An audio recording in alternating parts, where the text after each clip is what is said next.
interesting. When I was looking to start a new business, I obviously had choices just like everybody does. And my first choice was to start something on my own or to enter a franchise system. And the more that I looked into it, the more that I really wanted the extra support that you would get with a franchise. Then that took me to step two, obviously, which is finding the right franchise.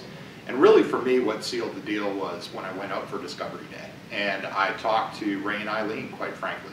And the amount of enthusiasm they still had for the business after all these years was enough to begin to sell me that this was the right concept and a good fit for me personally.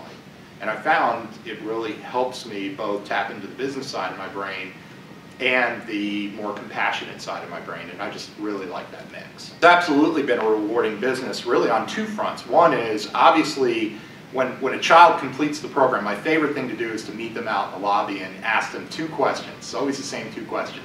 I'll say, how are you doing in school? And most of the time the answer is, I'm doing much better.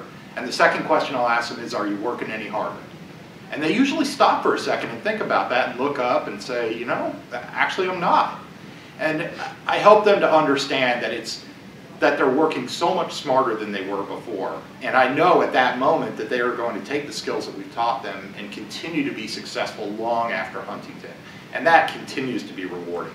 On another front, it's rewarding for me because when I walk around my community and I get involved and talk to people, I can say with my head held very high that I'm a Huntington franchisee.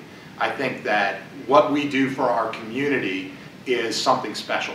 And I get that kind of feedback from business owners, government officials, even folks in the administration of the school system that they feel the same way.